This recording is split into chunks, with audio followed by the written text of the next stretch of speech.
When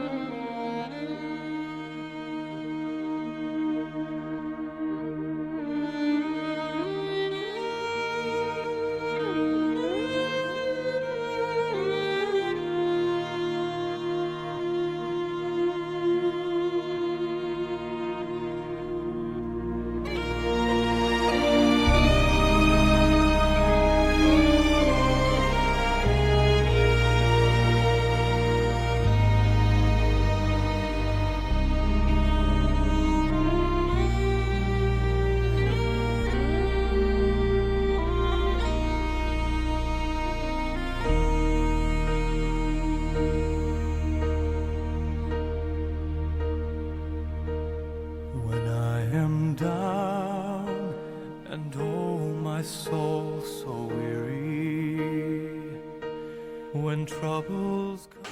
Sa ilalim ng Palawan Wood, nakilala niya si Miss Nilia Villudres Mambay dahil sa kanyang kakisigan at tapat na hangarin, agad niya itong napaibig.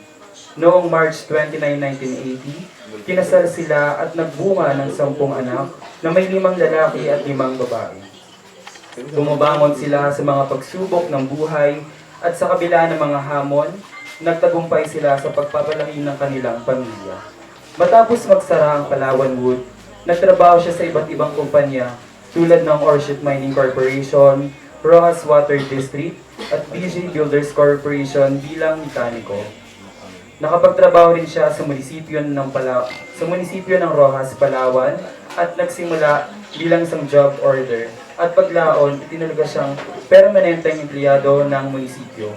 Dahil sa kanyang kahusayan at kasanayan, umangat ang kanyang posisyon mula sa Labor Administrative 1 hanggang sa April 8, 2023. Dito niya kinukuha ang pangunahing pangangailangan ng kanyang buong pamilya. Maraming pagsubok sa buhay, ngunit hindi siya nakitaan ng kahinaan. Hanggang sa muling pagkita. Maraming salamat. Kay Junel, kay Uboy, sa mga kapatid, sa mga kamag-anak, isang pagkalang kalikulat at sa lahat po ng mga nakira. Ako po, makilala ko si Kuya Atong noon. Simulan, pumasok po ako sa munisipyo. 2002, August. Nagservisyo po ako kay Gustavo Agustin at kagawad ay nakadun, ilibing nung nakaraan. So, nangyari po, nung kami nagsama ni Kuya Atong, kung matatandaan niyo po na i-release po noon yung mga multi-cup na dilaw dito po sa Palawan. Yung mga multi-cup po na dilaw na yan ay sa pamumuna po ni EDC Gustavo Agustin. Sa kanya pong pamumuno, ang lahat po ng mga barangay kapitan ay nagkaroon po ng multi-cup na kung saan si Kuya Atong po ay dito at si Buboy. Sigapay po si Lionel na sa lugar siya ba yun? Nandun po siya si kasmit ko po kayo kasi si Lionel.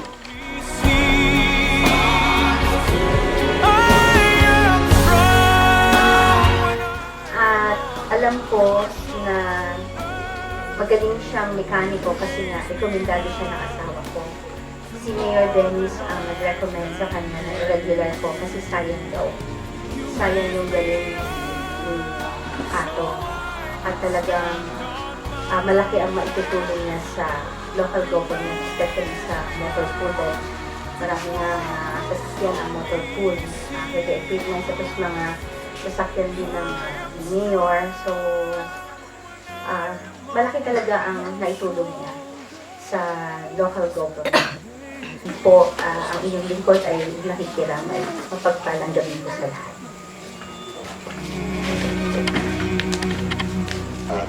Pagdating sa puerto, trabaho pa rin kami. No? Pagdating sa lahat, magkasama kami hanggang pumunta kami ng Coron, Puyo, no? Magkasama kami sa bangka. Hindi ko siya pwedeng hindi isama kasi wala akong aasahan. No? Kaya nga ako ang pasalamatan lang niyo sa kayong mga anak.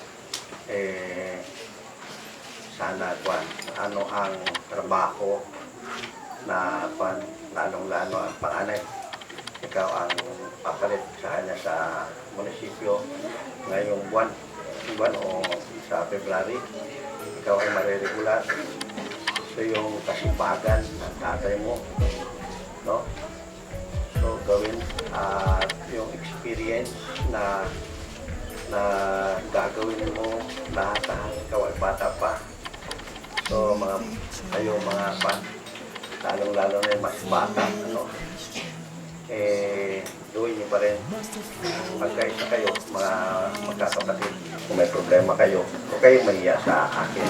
May court, huwag kayong mahiya na lumapit. Basta kami, meron lang. Tutulong kami para sa inyo, no? So, magkaisa kayo at mag-pray para sa inyong mga trabaho, mga lakad, no? Na ginagawa sa lahat. Kaya atong sana magiging masaya ka na sa kabilang buhay, kapiling mo ang asawa mo at ating Panginoon. Yun lang, maraming salamat. Magandang gabi. Leopoldo G. Magwale, in grateful recognition of his distinguished dedication and contribution in the field of public service during his tenure of service as Administrative Assistant 1, Mechanical Shop General Foreman, Office of the Municipal Engineer from June 7, 2011 to April 8, 2023, exemplifying the spirit of good governance and in celebration of the life he led until his demise. Given the 7th day of January 2024 at Magwale Residence, Barangay 4, Ross, Palawan, Philippines. Signed, or Honorable Dennis M. Sabado, Municipal Mayor. Yung family po. On your At ang ating father's pong mga department heads, especially when it's cold, especially when you're lonely, when your little mga department heart's heads just na trying to find its way.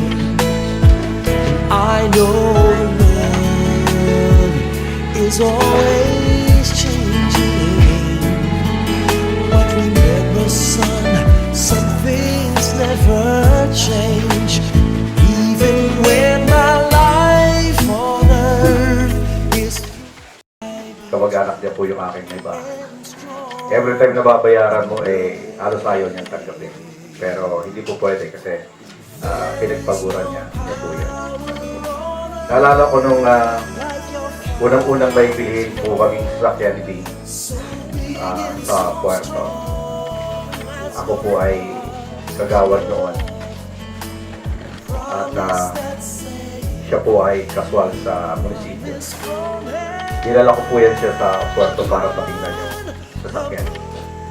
So, dalawa po kaming magkasama sa sasakyan. Nabubiyahin po kami from Rojas to Puerto Princesa.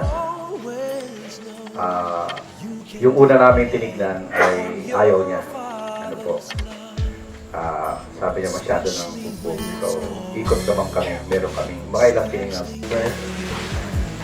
Sa pamilya ko ng namatayan, sa aming kasama sa opisina dati, sabi, sa mga anak, sa mga kay Sir Admin at sa mga kagawad na naririto, na nandito. Kami po ay indiha po ng Municipal Engineering Department. Kami po ay nalulungkot sa biglaang pagpana ng isa naming dating kasama sa opisina. Sapagkat madalas naman ako pumunta rito, hindi ko nakitaan siya ng may sakit na dati dinadala. So, nakaraang July, may pinaayos ako sa kanyang makina sa bangka. Malakas pa eh. So, tingin ko, dinadala niya yung sakit. Siguro para hindi, alam mo naman yung magulang hanggat maaari yung mga anak. Ayaw nilang ipakita sa mga anak na nakaramdaman sila. So, nalulungkot po kami at talagang isang kawalan po sa opisina. Nung pag-retire pa lang niya, alam ko gusto pa siyang i-extend ni Mayor yung serbisyo niya dahil ayun nga, magaling po talaga si Kuya Atong sa in terms po ng mga sira sa makina. Was I there enough? Enough to make you feel the power of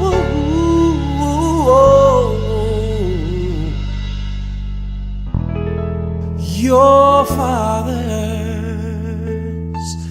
love.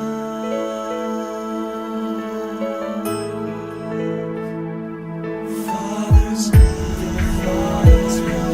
your father's love,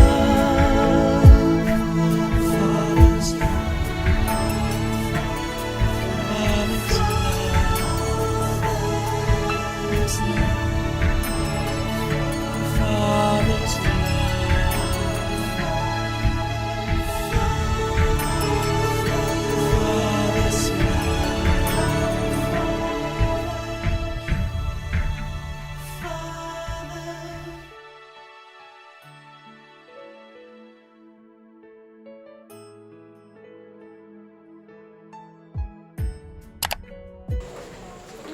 Sa pagsalubong ng taong 2024, masakit isipin at damhin na hindi namin nakapiling ang aming tatay.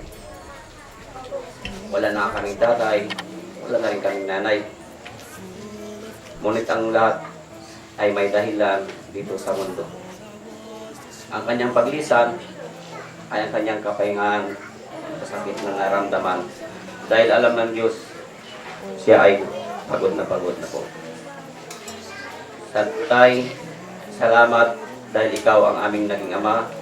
Hindi man kami pinanganak na mayaman.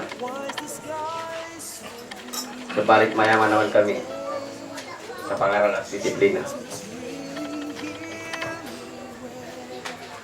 Kami ay itinaguyod na maayos. Ikaw man ngunit nakakaraos.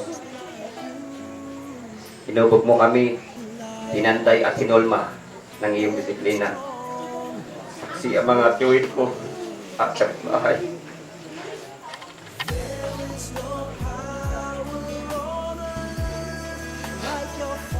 Hindi namin makakalimutan habang kami nabubuhay. Salamat tayo sa mga bagay na yan. Naging matatag at determinado kami sa mga hamon at pagsubok sa buhay. May diskarte at lumalaban parehas na kapwa tulad mo.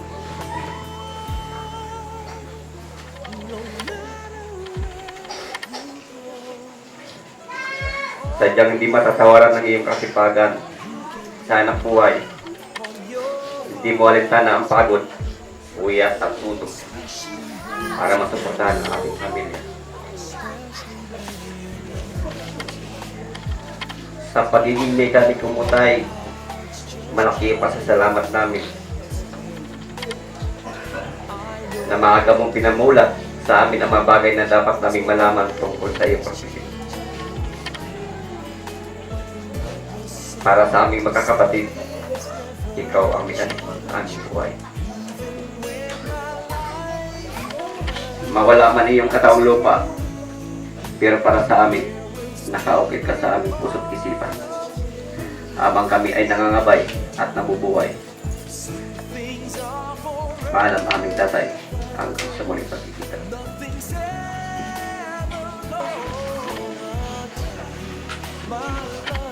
Tumayo po tayong lahat at tayo po nalangin at pagpasalamat natin sa Panginoon yung lahat ng biyaya na atin pong tatanggapin sa gabi ko.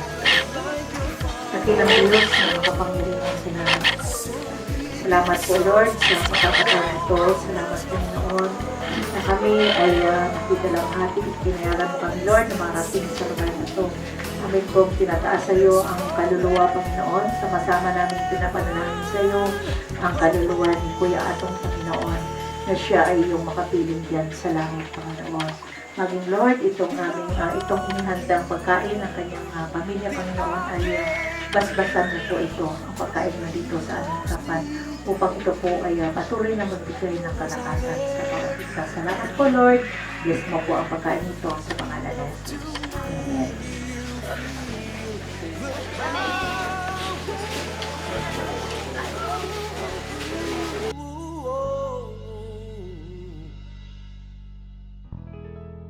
Your father